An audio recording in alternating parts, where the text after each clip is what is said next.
വികസിത് ഭാരത് സന്ദേശങ്ങൾ അയക്കുന്നത് തെരഞ്ഞെടുപ്പ് കമ്മീഷൻ തടഞ്ഞു. IT മന്ത്രാലയത്തിന് നിർദ്ദേശം നൽകി.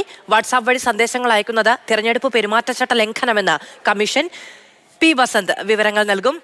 ബസന്ത്, നമ്മളെ എല്ലാവരെയും തേടിയെത്തിയ സന്ദേശം ആണ് ഈ വികസിത് ഭാരതുമായി ബന്ധപ്പെട്ട അഭിപ്രായങ്ങൾ മുന്നോട്ട് വെക്കുക എന്നുള്ളത്. അതിപ്പോൾ തെരഞ്ഞെടുപ്പ് കമ്മീഷൻ തടഞ്ഞിരിക്കുന്നു. അത് എന്തൊക്കെയാണ് കമ്മീഷൻ മുന്നോട്ട് വെച്ചിരിക്കുന്ന നിർദ്ദേശങ്ങൾ? അത് ഇതുമായി ബന്ധപ്പെട്ട് നേരത്തെ തന്നെ വിവാദങ്ങളുണ്ടായിരുന്നു. പെരുമാറ്റച്ചട്ടം നിലവിൽ വന്ന ശേഷവും ഇത്തരത്തിൽ സന്ദേശങ്ങൾ വിവിധ വാട്സപ്പ് വഴി പല ആൾക്കാർക്കും ലഭിക്കുന്നു എന്നുള്ള വലിയൊരു പരാതി തന്നെ നേരത്തെ ഉണ്ടായിരുന്നു. മാത്രമല്ല, പ്രധാനമന്ത്രിയുടെ കത്ത് എന്നുള്ള നിലയ്ക്കാണ് ഇത് എല്ലായിടത്തും പോകുന്നത്.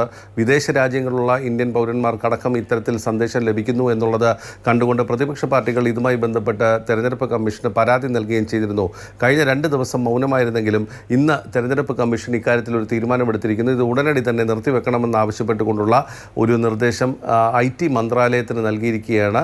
പെരുമാറ്റച്ചട്ട ലംഘനമാണ് ഇത്തരത്തിൽ സന്ദേശം പെരുമാറ്റച്ചട്ടം നിലവിൽ വന്ന ശേഷം നിങ്ങൾ നടത്തുന്നത് എന്നുള്ള സൂചന നൽകിക്കൊണ്ടാണ് ഇപ്പോൾ ഇക്കാര്യത്തിൽ ഒരു നിരോധനം തെരഞ്ഞെടുപ്പ് കമ്മീഷൻ ഏർപ്പെടുത്തിയിരിക്കുന്നത്.